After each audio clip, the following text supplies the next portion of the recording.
पर महादेव जब कभी भी मानस जी की कथा होती है तो ऐसे बैठते हैं कथा में आकर के जैसे भी जानते ही नहीं है। और ये बात आप बिल्कुल सत्य मानिएगा, जब तक आप इस भाव से कथा में नहीं बैठेंगे आपको नवीनता का अनुभव हो ही नहीं सकता। भाई पानी हमने 1000 बार पिया है, लेकिन फिर भी पुनः पानी प्रकट होता है। आप उसको पी तभी सकते हो जब प्यास चित्त में होगी। जन्म से लेके आज तक हमने लाखों बार पानी पिया है। हमारे सामने पानी रख दो, नहीं पिएंगे। लेकिन कब पानी का महत्व होगा, कब उसके प्रति उत्सुकता बढ़ेगी, कब उसको पानी की इच्छा प्रकट होगी? जब प्यास चित्त में हो। महादेव को देखेंगे आप, कैसे देवता हैं? भीगे देव, 24 घंटा भीगे ही रहते हैं। और ये भीगे देव होने का तात्पर्य, वे सदा जल में निमग्न रहते हैं। उससे हम आप सबको यह बात दर्शा रहे हैं, बता रहे हैं कि वे अभी भी प्यासे ही हैं। जल तो केवल भौतिक रूप में हमको दिख रहा है, पर महादेव वास्तव में प्यासे तो मानस जी के हैं, ठाकुर जी के चरित्र सुनने के। अरे कहां तक कहें, इतने प्यासे हैं महादेव भगवत लीला सुनने के कि अपने 11 रुद्रों में अंतिम रुद्र के रूप में स्वयं हनुमान जी बनकर के, कपीश्वर बनकर के प्रकट हो गए। क्षमा कीजिएगा, हम व्यास मंच से एक बात कहें। हनुमान जी महाराज दुष्टों का दलन करने के लिए प्रकट हुए नहीं। श्री हनुमान जी महाराज अपने प्रताप को प्रतिष्ठित करने के लिए प्रकट हुए नहीं। श्री हनुमान जी महाराज अपने पराक्रम से संसार के लोगों के पीड़ा, विपत्ति, आपत्ति, कष्टों को दूर करने के लिए प्रकट हुए नहीं। ये जितने भी कारण हम हनुमान जी के लिए देख रहे हैं, ये सब हमको बहकाने के कारण हैं।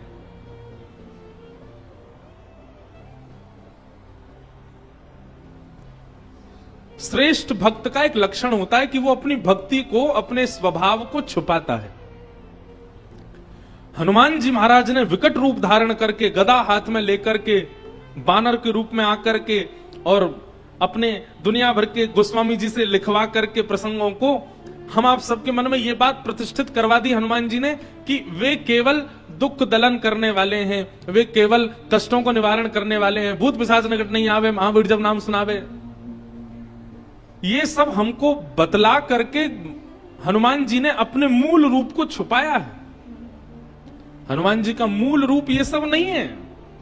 हनुमान जी का मूल रूप तो प्रभु चरित्र सुनवे को रसिया, राम लखन सीता मन बसिया। ये मूल रूप है हनुमान जी का। लेकिन कहीं मेरी भक्ति को, मेरे प्रेम को नजर ना लग जाए, इसलिए भूत पिशाच निकट नहीं आवे, महावीर जब नाम सुनावे और आदि आदि भावों से ऐसा प्रतिष्ठित कर दिया कि अनंत बलवंत श्री हनुमान जी महाराज केवल बल के प्रतिनिधि हैं। नहीं,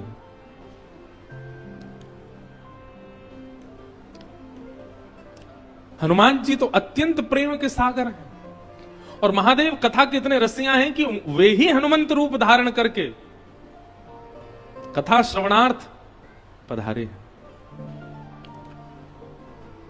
तो भीगे देव, अगर कोई कहे तो कौन है भीगे देव? महादेव 24 घंटा भीगे ही रहते हैं। भीगे रहने का मतलब तात्पर्य क्या है? वे प्यासे हैं। किसके प्यासे हैं? रामचरित्र के प्यासे हैं, कृष्ण लीला के प्यासे हैं। हमारे ब्रजमंडल में कितने रूप हैं महादेव के। नंदगांव चले जाओ तो नंदीश्वर, गोवर्धन चले जाओ तो आशीश्वर, चकलेश्वर, मथुरा चले जाओ तो भूतेश्वर, और वृंदावन के तो सबको जानते ही हैं। वृंदावन में कौन है? गोपेश्वर। महाराज नंदगांव में तो श्री महादेव ऐसे बैठे हैं। कहां बैठे हैं पता है? यशोदा मैया लाला को जब नवावे, रसोई घर में गुसल खाने में ले जा करके जब लाला को नवाए वे, तो जहां से श्री लाल जी के तन पर पड़ने वाला जल जिस नाली से बाहर आता, महादेव वहीं बैठे हैं। ठाकुर जी का अभिषेक युक्त जल ही मोरी में है के महादेव के ऊपर आता, वहीं बैठे हैं श्री नंदेश्वर महादेव। वहां बैठ करके श्री ठाकुर जी के चरणामृत से ही पूरे दिन अभिषेक अपना कराते रहते हैं। ऐसे श्री महादेव रामचरित्र, कृष्ण चरित्र, रामलीला, कृष्ण लीला सुनने के अनन्य रसिया। तो हमने तो एक संकल्प धारण किया है मन में कि पाठक परिवार कथा कराए तो ही हम राम कथा सुनावेंगे। यह भी एक प्रकार से महादेव यूं कहेंगे कि भाई ये तो गलत है, पर अब हमने ये भी भाव रखा है कि हम अपने प्रयास से भी करेंगे कि हम महादेव जहां जहां विराजने उनको श्री रामचरित्र सुनाने के लिए जाया करेंगे। और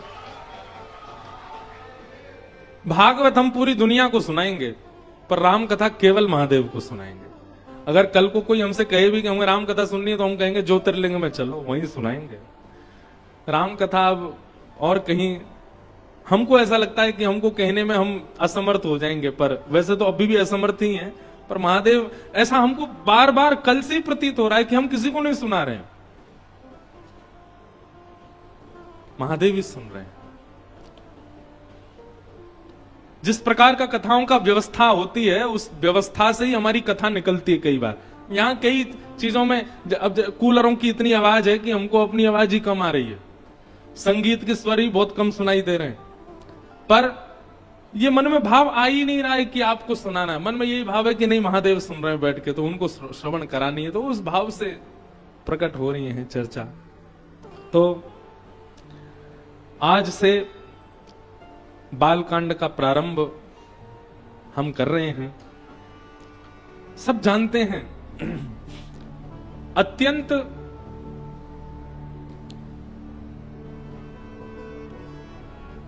प्रणाम के प्रसंग है, वंदना प्रसंग है पूरा बालकांड। गोस्वामी तुलसीदास जी महाराज वंदना कर रहे हैं, और सबसे पहले वंदन किसको कर रहे हैं? जो सुमिरत सिद्धि होई गणनायक करिवर वदन, करौ अनुग्रह सोई बुद्धि रास शुभ गुण सदन। और ध्यान से सुनिएगा, सबसे पहले किसको वंदन कर रहे हैं? श्री गणेश जी को। गाइए गणपति जगवंदन, गाइए विनय पत्रिका में, गाइए गणपति जगवंदन, गाइए गणपति जगवंदन। ये एक प्रकार से बहुत सावधानी से सुनिएगा, हम राम कथा गाने में थोड़े पर्सनल हो रहे हैं। और पर्सनल किस भाव से हो रहे हैं कि हम विशेष रूप से, हम पहले ही कह रहे हैं कि हम आपके लिए नहीं कह रहे हैं कथा, हम अपने लिए और महादेव के लिए कह रहे हैं। तो एक प्रकार से आज से मानस जी का ये प्रारंभ जो हो रहा है, हम गणेश वंदना अपने लिए कर रहे हैं कि हमारी मानस जी की इस यात्रा में कोई विघ्न ना आए। हे गणपति जी, हमारी रक्षा करना, हमारे भाव को सुदृढ़ करना। विनय पत्रिका का सबसे पहला पद गोस्वामी तुलसीदास जी महाराज गा रहे हैं। गाइए गणपति जगवंदन, गाइए गणपति जगवंदन, शंकर सुवन भवानी नंदन, शंकर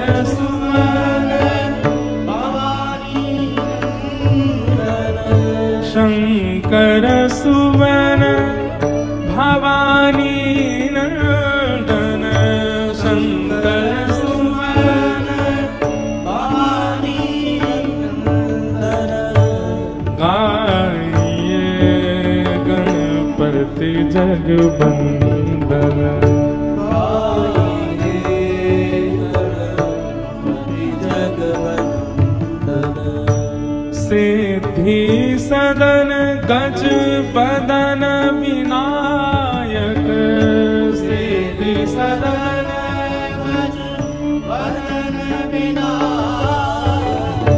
सिद्धि सदन गज वदन विनायक सिद्धि सदन गज वदन विनायक कृपा सिंधु सुंदर सबलायक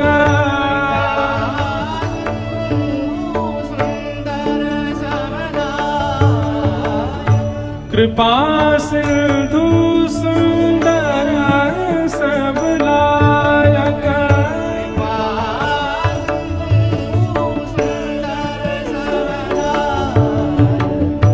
गाइए गणपति जगवंदन गाइए गणपति जगवंदन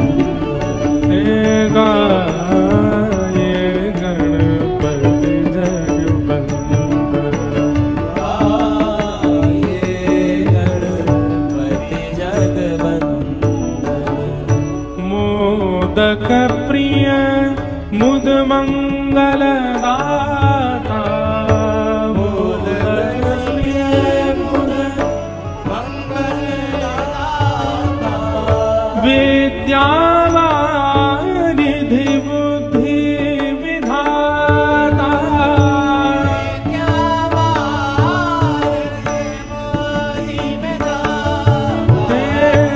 विद्या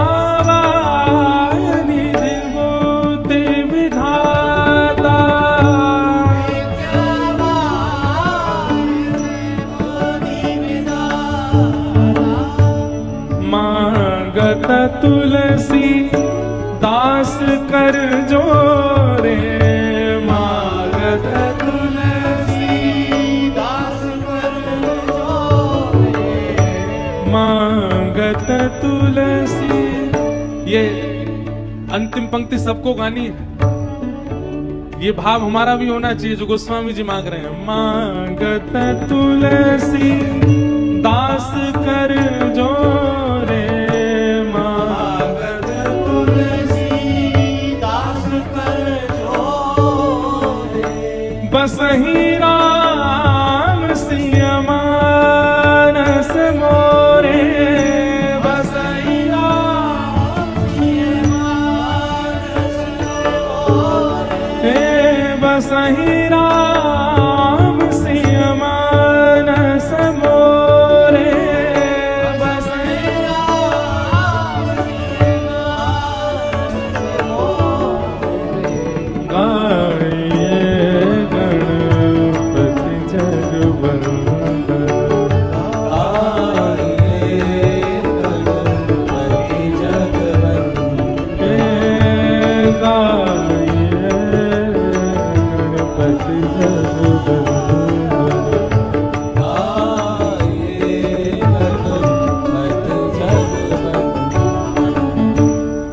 सुमिरत सिद्ध होय गणनायक कवि वै बदन करो अनुग्रह सो बुद्धि रास शुभ गुण सदन।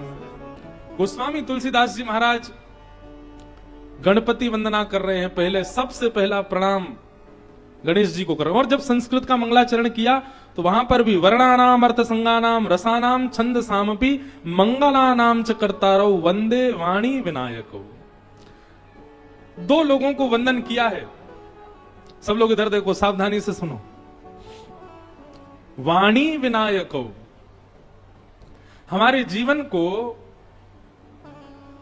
श्रेष्ठ बनाने में इन दो की ही सहायता चाहिए। पहली तो वाणी, वाणी यानी कि सरस्वती, वाणी की अधिष्ठात्री, और दूसरी विनायको, विनायक यानी कि गणपति।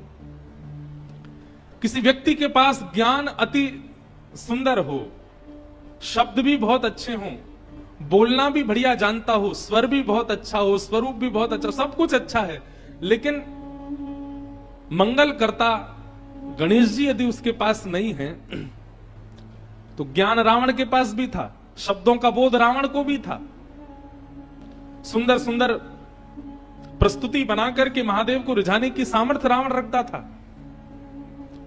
लेकिन निश्चित ही रावण के पास श्री गणेश जी नहीं है।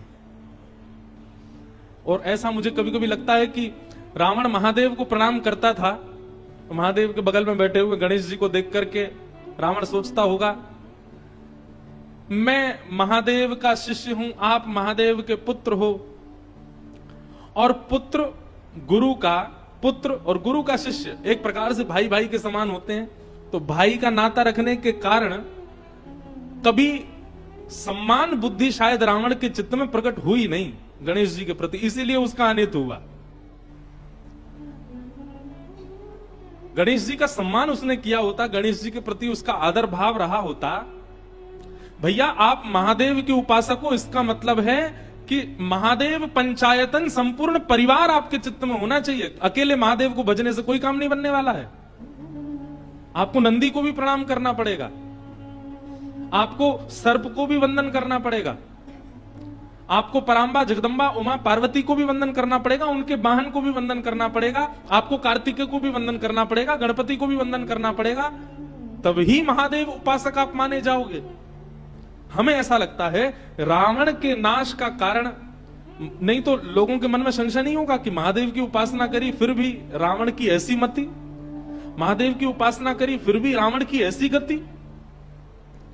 उसने अकेले महादेव को पूजा, संपूर्ण पंचायतन परिवार को उसने वंदन नहीं किया, इसलिए महादेव की ऐसी गति हुई, इसलिए रावण की ऐसी गति हुई। लेकिन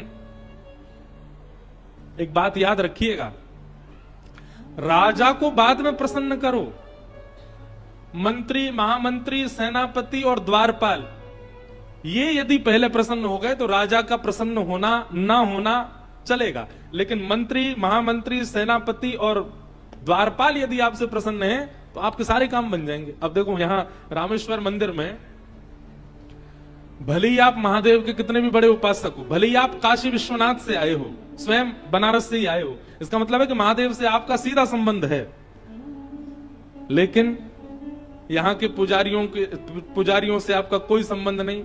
मंदिर के अधिकारियों से आपके 36 के आंकड़े हो गए, क्यों? आप हिंदी बोलते हो, वो तमिल बोलते हैं, वो किड़बिड़ करते हैं और आप हिंदी में बोलते हो अरे दर्शन करा दो हमको।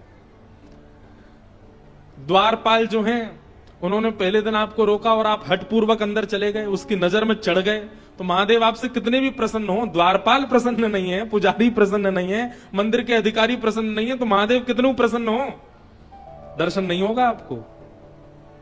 इसलिए महादेव भले ही अप्रसन्न हो, लेकिन महादेव के समीप रहने वाले सब आपसे प्रसन्न हो जाएं तो महादेव को प्रसन्न होना पड़ेगा। तो ठीक वैसे ही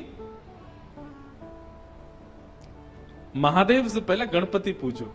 2 दिन हो गए हमको अभी तक रामेश्वर भगवान के दर्शन ही नहीं हुए, तो हमने आज पहले ही गणेश जी की वंदना करी है कि गणेश जी प्रसन्न हो जाएं। अभी पार्वती जी को भी प्रसन्न करेंगे, उसके बाद कार्तिकेय भगवान को भी नहीं रिझाएंगे, राम जी को वंदन करेंगे, तो महादेव को कपाट खोलने पड़ेंगे, अपने आप सारी व्यवस्था करके हमको बुलाना पड़ेगा। वंदे वाणी विनायको, सबसे पहले सरस्वती और गणपति इन दोनों को वंदन किया। सरस्वती मात्र जीवन में आ जाए मतलब ज्ञान आ जाए, और गणपति ना आवे। गणपति का मतलब क्या है? विवेक, सही और गलत की पहचान। ये कौन कराता है? ये गणेश जी कराते हैं। और जिस पर गणेश की कृपा नहीं है वो विवेक शून्य हो जाता है। इसलिए पहले गणपति वंदन किया, जिनके स्मरण से सभी कार्य सिद्ध होते हैं। अच्छा एक बात बताएं, भागवत जी की एक बड़ी सुंदर कथा है। जब समुद्र मंथन हो रहा था, बहुत ध्यान से सुनिएगा, जब समुद्र मंथन, हमारे सौरभ भैया रोज हमको जब हम आते हैं तो हमको नेक छेड़ देते हैं, बोले महाराज जी वृंदावन का भी कुछ रस सुनाओ। अब हमारी ऐसी भाव है कि हम राम कथा हमको साल में एक बार गाने को मिलती है, तो हमको यूं लगती है हम पूरा समय राम जी को ही दे दें। ठाकुर जी की लीला तो हम गाती रहते हैं दुनिया में, पर क्योंकि रामेश्वर भगवान के चरणों में बैठे हैं, यही रामेश्वर हमारे यहाँ गोपेश्वर बन के बैठे हैं, तो कहीं ना कहीं हो ना हो कृष्ण लीला प्रकट हो ही जाएगी। हम करेंगे नहीं, अपने आप हो जाएगी। तो इसलिए बिल्कुल वो निश्चिंत होके बैठे, हम कुछ ना कुछ सुना देंगे वृंदावन।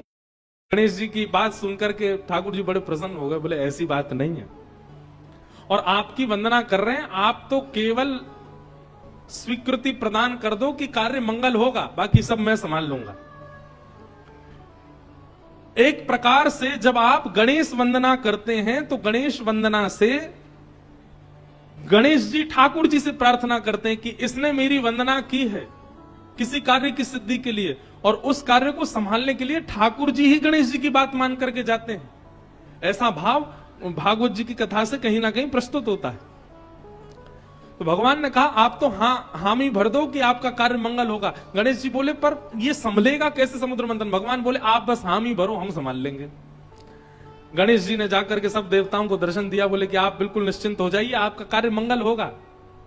और इतने में ही क्या हुआ, गणेश जी के कहते ही भगवान श्रीमन नारायण ने कच्छप रूप धारण किया, कछुआ बने और समुद्र के भीतर प्रवेश करके मंदिराचल पर्वत को अपने पीठ पर धारण कर लिया।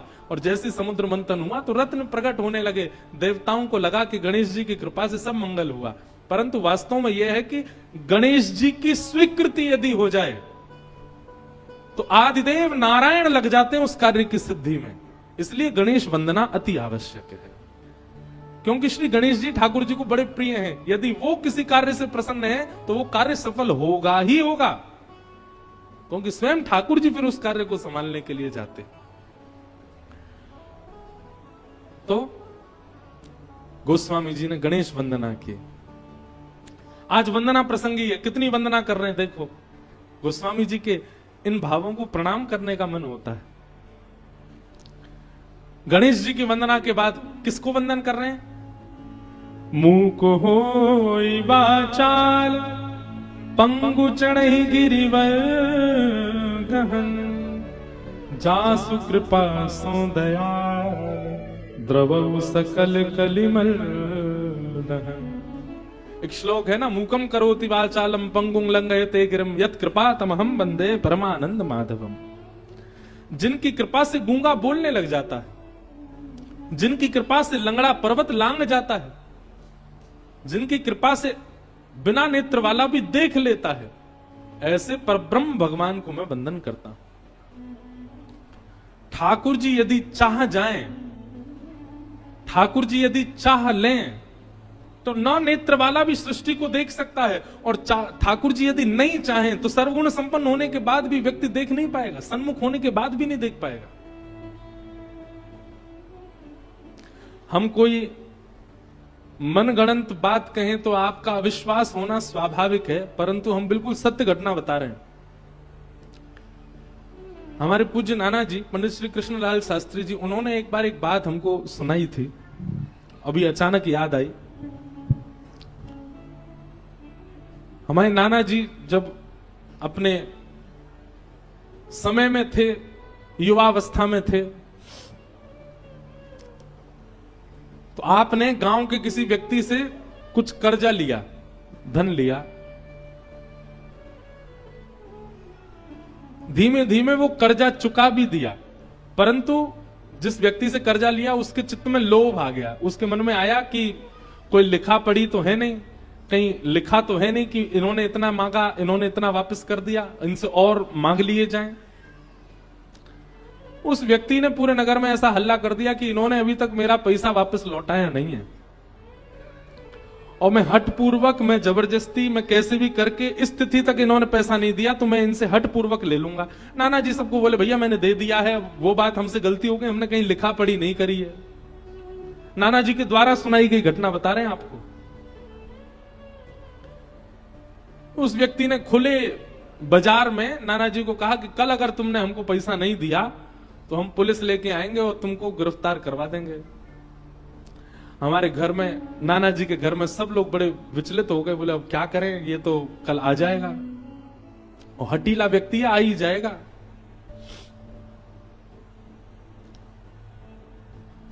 हमारे नाना जी कहते हैं, वो लाला मैं नारायण कवच को पाठ कर रहे हो, ओम हरिवद ध्यान मम सर्वरक्षाम नस्तांग्र पद्म पदकेंद्र पृष्ठे दरार चरमाम सिगदेशु चाप पाषाण ददानोष्ट गुणोष्ट बाहु जलेशु माम रक्षत मुत्स्मूर्ति। इतना सुंदर है नारायण कवच। बोले मैं नारायण कवच को पाठ कर रहे हो, और वही समय वो कछु सिपाहियन को लेकर के, कछु हवलदारन को लेकर के घर में आयो, और मैं बीच आंगन में बैठ के संध्या वंदन, गायत्री उपासना और नारायण कवच कर रहा था। मैंने कि फिर? नाना जी कह रहे वास्तव में घर के सब लोग तो मैंने खेत पे भेज दिए। मैंने कि कोई दिक्कत होएगी, आप सब चले जाओ, मैं अकेलो घर पे बैठा हो अपनी संध्या वंदन कर रहे हो। वो लाला मैं सांची बता रहा हूं, पूरे घर में घूमते रहे सबरे सिपाही और वो व्यक्ति, वाके सामने बैठा हूं मैं, फिर भी मोको देख नहीं पा रहे हो है।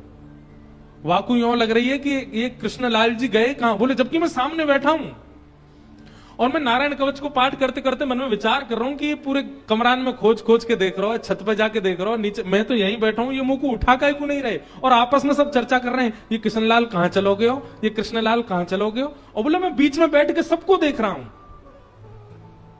बोले वाह दिन मोकू पहली बार ठाकुर जी ने अनुभव करायो कि ठाकुर जी के भाव में कितनी सामर्थ्य है कि मैं प्रत्यक्ष होते हुए भी उनको अदृश्य दिखाई नहीं दिया उनको। नाना जी बोले वादना के बाद मैंने ठाकुर जी को कभी प्रणाम करके बस एक ही बात कही है, ठाकुर जी मेरे काजे आपको इतना श्रम करने की आवश्यकता नहीं है। अब जीवन में जो भी घटना घटेगी हम सब स्वीकार करेंगे, हमें विश्वास हो गया कि आप संग ही हो। ऐसा अनुभव नाना जी को हुआ अपने युवावस्था में, और इसी कथा को सुना करके हमको नारायण कवच याद कराया नाना जी ने, इसको याद कर लो, इसमें बड़ी सामर्थ्य है। पर एक बात कही कि कभी भी दुराग्रह मत करना ठाकुर जी से, कि जबरदस्ती कोई छोटे मोटे काम नहीं बन रहे और तुम नारायण कवच का पाठ करके ठाकुर जी से कहो कि हमारा ये काम बनाओ, ऐसा कभी मत करना। तो ठाकुर जी अगर चाह जाएं तो सब संभव है। वे चाह जाएं तो गूंगा बोल जाएगा, वे चाह लें तो नेत्रहीन देख लेगा, वे चाह जाएं तो लंगड़ा पर्वत लांग जाएगा। हमारे पास दो दो नेत्र हैं, फिर भी हम ठाकुर जी के उस रूप का अनुभव नहीं कर पाते जिस रूप का अनुभव श्री सूरदास जी महाराज करते हैं। उनके तो नेत्र नहीं है, फिर भी उस रूप का अनुभव वे कर लेते हैं। आहा, अरे कहां तक कहें, प्रत्यक्ष रूप देखते हैं सूरदास जी, ऐसा नहीं है। कलिकाल में होते हुए भी श्री सूरदास जी महाराज द्वापर की लीलाओं का दर्शन कर लेते हैं, और उन लीलाओं का दर्शन करते हैं जिन लीलाओं को किसी ने लिखा नहीं है।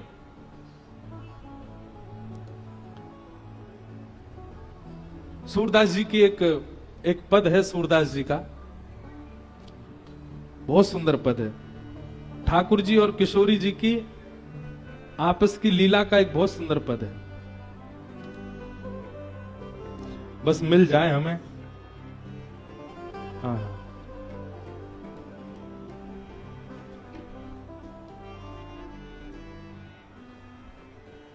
कोई और राग लो।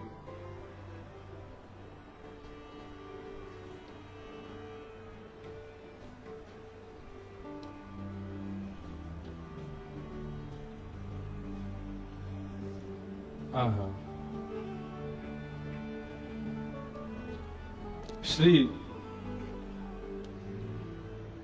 किशोरी जी और ठाकुर जी आपस में एक दूसरे के संग मिल रहे हैं, लीला कर रहे हैं, वाको वर्णन श्री सूरदास जी महाराज अपनी सुंदर वाणी में कर रहे हैं। अब हमको पहले से तो मिलते नहीं पद, अचानक याद आते हैं कोई भाव, तो फिर ढूंढने पर वो प्रकट ही नहीं होते सामने। हाँ हाँ,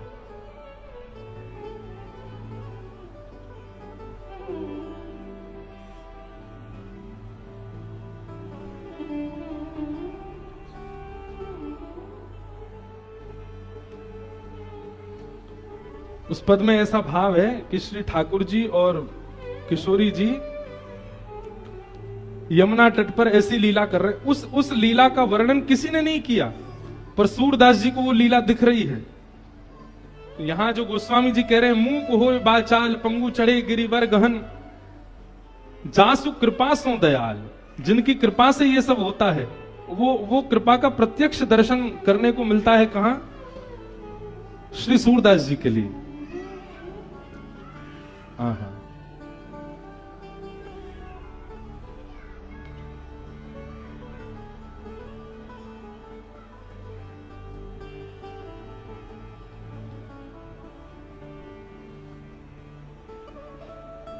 न कीर्तन करो तो शायद मिल जाए हमको पद। आज गा के ही मानेंगे। श्री राम जय राम जय जय राम, श्री राम जय राम जय राम, श्री राम जय राम जय जय राम, श्री राम जय राम जय जय राम, श्री राम जय राम जय जय राम, श्री राम जय राम जय जय राम, श्री राम जय राम जय जय राम, श्री राम जय राम जय जय राम, श्री राम जय राम जय जय राम, श्री राम जय राम जय जय राम, श्री राम जय राम जय जय राम, श्री राम जय राम जय जय राम, श्री राम जय राम जय जय राम, श्री राम जय राम जय जय राम, श्री राम जय राम जय जय राम, श्री राम जय राम जय जय राम, श्री राम जय राम जय जय राम, श्री राम जय राम जय जय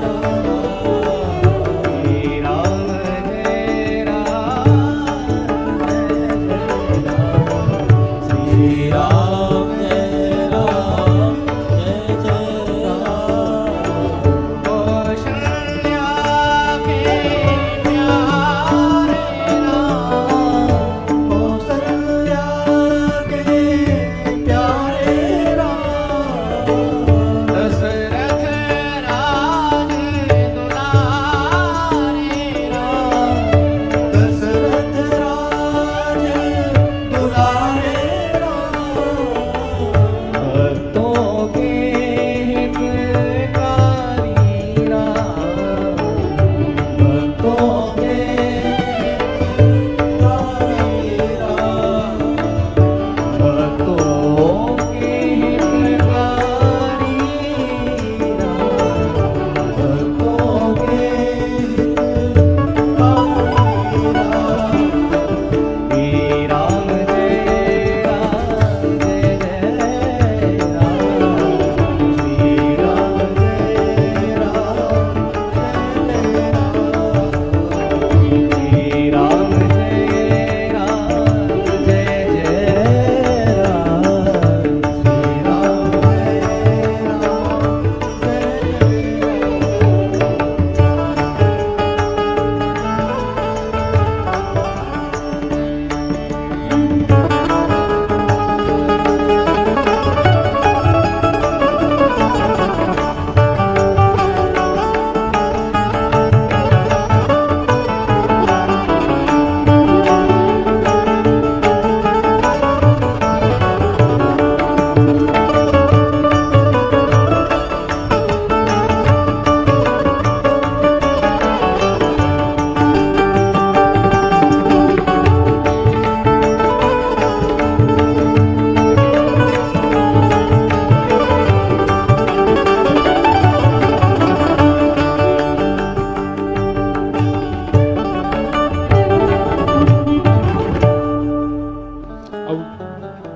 गानो है या हमारे मिले कोई नहीं।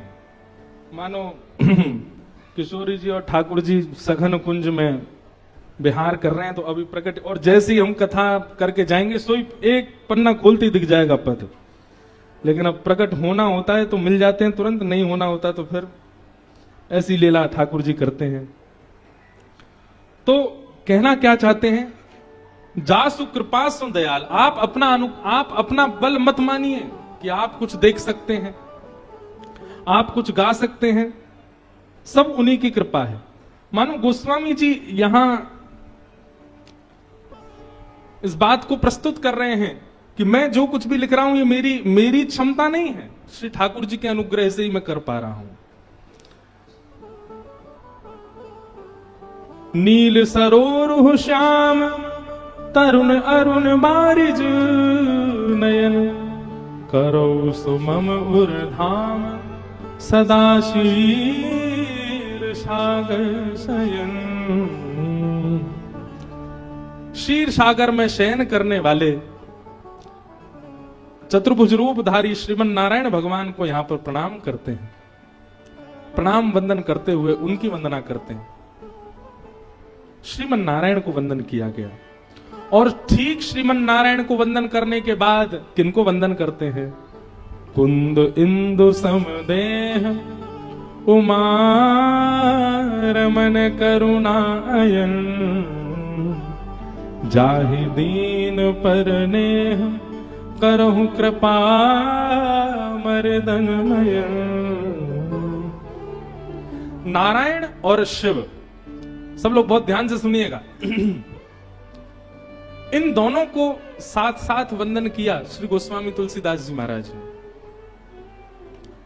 एक प्रकार से अगर हम कह दें तो इस बात में कोई अतिशयोक्ति नहीं कि श्री नारायण और शिव इन दोनों के ही अंश जब एक भूत हुए तब श्री राम अवतार हुआ।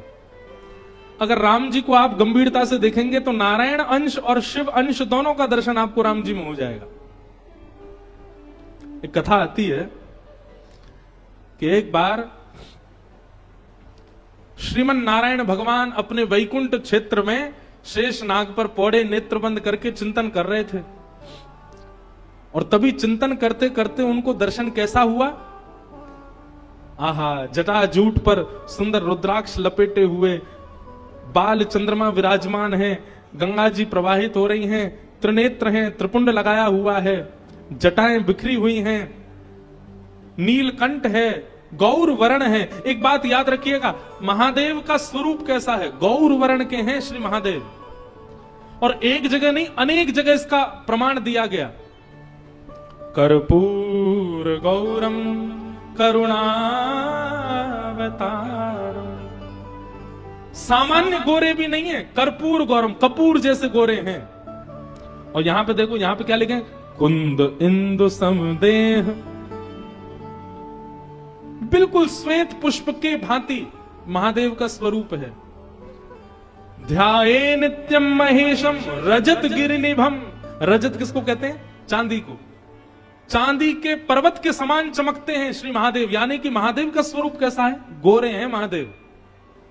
श्याम वर्ण, नील वर्ण, कहीं होगा उसका वर्णन आदि आदि हो तो हो, पर अगर एक बात आपकी स्थिति बताता है, अगर आप बहुत भजन करते हैं, बहुत कथा सुनते हैं, सत्संग करते हैं, तो आपका भजन, आपकी कथा, आपका सत्संग ये कितना फल रहा है ये आपके स्वप्न की स्थिति से पता चलेगा। किस प्रकार के स्वप्न आपको आते हैं? स्वप्न में यदि भूत दिख रहे हैं, प्रेत दिख रहे हैं, स्वप्न में यदि आपको सर्प दिख रहे हैं, सर्प में मरे हुए लोग दिख रहे हैं, स्वप्न में बिना सर वाले लोग दिख रहे हैं, तो इसका मतलब क्या है? कहीं ना कहीं क्रोध, कहीं ना कहीं काम, कहीं ना कहीं लोभ, मोह, ईर्ष्या, द्वेष, ये जितने भी संसार के विषय भोग हैं, इन सब की मात्रा आपके चित्त में बहुत ज्यादा बढ़ गई है। इसलिए स्वप्न की स्थिति में आपको दूषित दर्शन हो रहा है।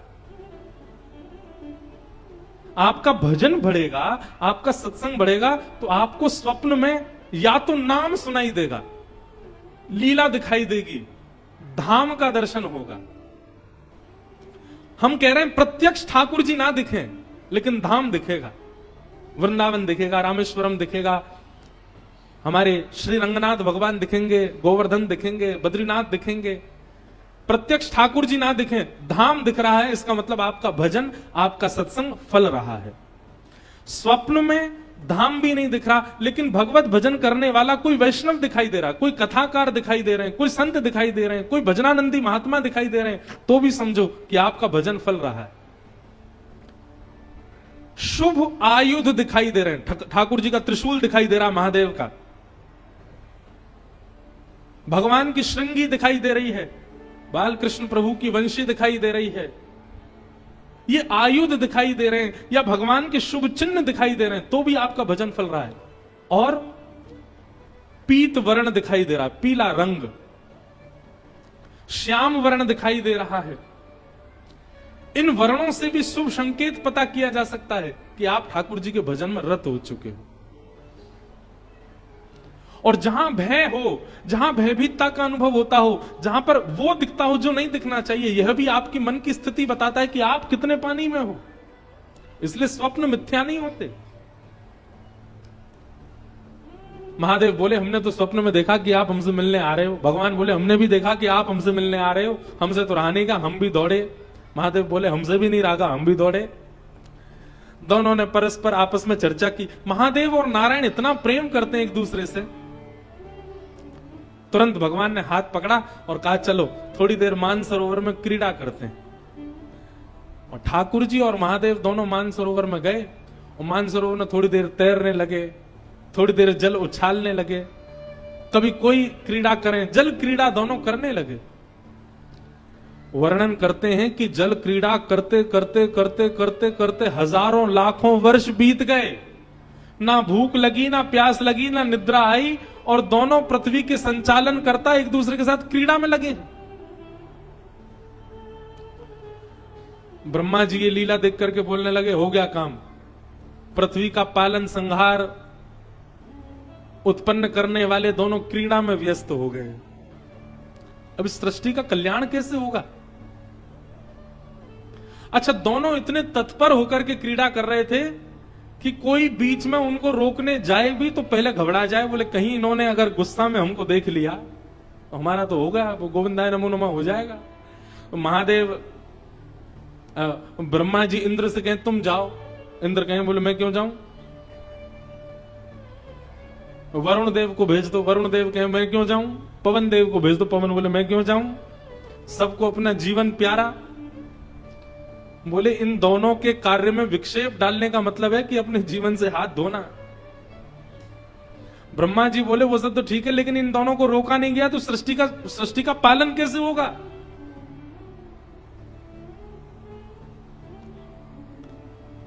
हजारों युक्तियां सोच ली, लेकिन किसी भी कारण से, किसी भी प्रकार से महादेव और ठाकुर जी इतने तत्पर होकर के खेल रहे हैं कि उनकी क्रीड़ा रुकी ही नहीं।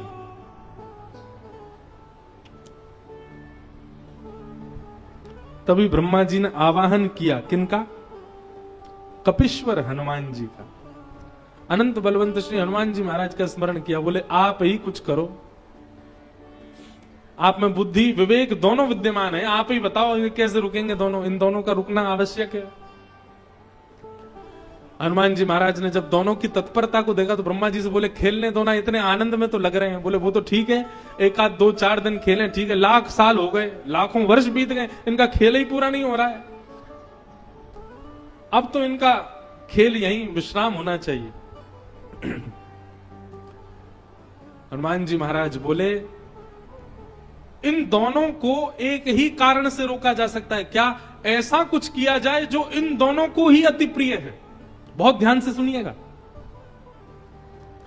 हनुमान जी महाराज बोले महादेव को अति प्रिय है राम नाम। यदि कोई एक बार राम कहता है तो कहते हैं कि महादेव अपनी पदवी छोड़ करके दौड़ करके जाते हैं, और जब तक मुख से मां निकलता है तब तक महादेव सामने आकर के सुन लेते हैं। इतना प्रिय है राम नाम। और उतना ही प्रिय राम नाम भगवान नारायण को भी है। नारायण को भी राम नाम बहुत प्रिय है। सब देवता हनुमान जी के सामने बैठ करके बोले शंकर जी को राम नाम प्रिय है, ये सुनकर के तो हमको ज्यादा आश्चर्य नहीं हुआ, ये तो बात सिद्ध ही है। पर नारायण भगवान तो स्वयं राम ही है, उनको राम नाम प्रिय क्यों है? नारायण भगवान को राम नाम प्रिय क्यों है? को प्राप्त किया, इसी नाम के आश्रय से ध्रुव ने इनको प्राप्त किया, इसी नाम के आश्रय से गोस्वामी तुलसीदास जी इनको प्राप्त करेंगे। भगवान कहते हैं कि बिना नाम आश्रय के भक्त मेरे समीप नहीं आ सकते। इसलिए भगवान को अपना नाम ही बहुत प्रिय है। क्यों? ये नाम ही सबको समेट समेट करके मेरे पास लेके आता है। इसलिए ठाकुर जी को अपना ही नाम बहुत प्रिय है। एक व्यक्ति ने मुझसे प्रश्न किया, बोले महाराज जी दुनिया के लोग राम जी के सामने ही जाके चिल्लाते हैं जय जय श्री राम। राम जी को अच्छा लगता होगा?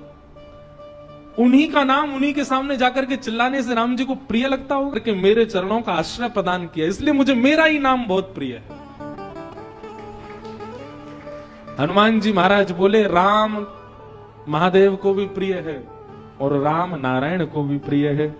और तुरंत हनुमान जी महाराज ने अपने हाथ में करताल धारण करी और करताल धारण करके श्री हनुमान जी महाराज ऊर्ध्वबाहु होकर के मानसरोवर पर राम नाम संकीर्तन करने लगे। श्री राम जय राम जय जय राम, श्री राम जय जय राम, श्री राम जय जय राम, श्री राम जय जय राम, श्री राम जय जय राम, श्री राम जय जय राम, श्री राम जय जय राम, श्री राम जय जय राम। इस प्रकृति ब्रह्मांड में सबको प्रिय लगने वाला यदि नाम कोई है तो वो है राम नाम। ये नारायण को भी प्रिय है, ये महादेव को भी प्रिय है, ये सनकादिकों को भी प्रिय है, ये हनुमान जी को भी प्रिय है, जगदम्बा पराम्बा श्री सीता जी को भी प्रिय है, श्री लक्ष्मण जी को प्रिय है, भरत जी को प्रिय है। अरे भैया और कहां तक कहूं, ये राम नाम हमारे वृंदावन बिहारी लाल को भी प्रिय है और श्री किशोरी जी को भी प्रिय है, अति प्रिय है राम नाम। वृंदावन में भी जब कोई राम कहता है तो राम शब्द में दोनों युगल प्रकट हो जाते हैं। रा कहते ही श्री किशोरी जी राधा और मां कहते ही माधव। राम जब आप कहते हैं तो एक प्रकार से आपका युगल नाम संकीर्तन हो जाता है, इसलिए राम नाम सबको प्रिय है। श्री राम जय जय राम, श्री राम जय जय राम, श्री राम जय जय राम, श्री राम जय जय राम, श्री राम जय जय राम, श्री राम जय जय राम,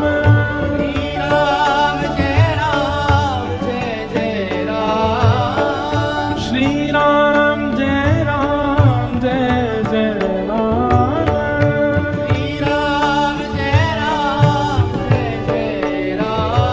श्री राम जय जय राम, श्री राम जय जय राम,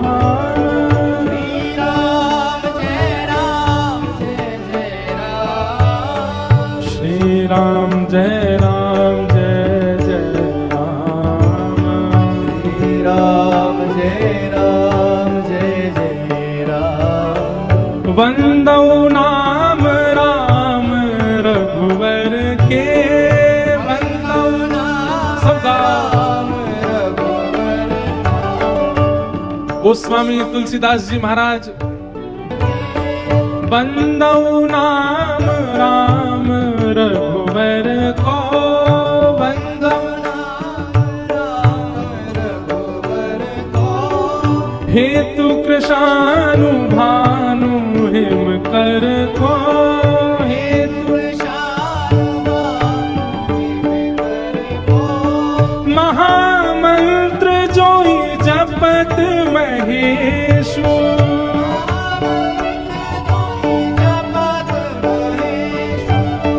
महामंत्र जोई जपत महेशु,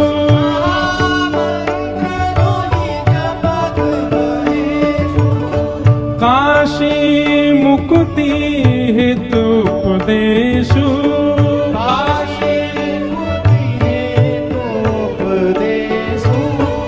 जानी आदि कवि नाम प्रताप,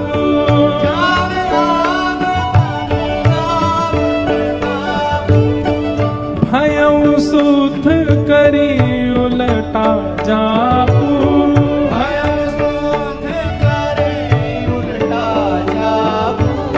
सहस नाम सम सुन शिववाणी, सहस नाम सम सुन शिवानी, जप जय पिय संग भवानी, जप जय पिय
नाम राम से बड़ा राम का नाम। जैसे ही हनुमान जी महाराज ने मानसरोवर पर बैठ करके नाम का गुणगान गाना प्रारंभ किया, राम नाम की ध्वनि को प्रारंभ किया करने लगे, और वही राम नाम जब नारायण भगवान ने श्रवण किया, नेत्र बंद हो गए, और उस नाम के सहारे चरणों को प्राप्त करने वाले समस्त भक्तों का चिंतन नारायण भगवान के चित्त में प्रकट हो गया। उनकी क्रीड़ा भी वहीं विराजमान हो गई। तुरंत निकल करके बाहर आए, सब भक्तों का चिंतन करके भाव विह्वल भगवान हो गए। मेरी सबरी कहाँ है, मेरा विभीषण कहाँ है, मेरे हनुमान कहाँ है।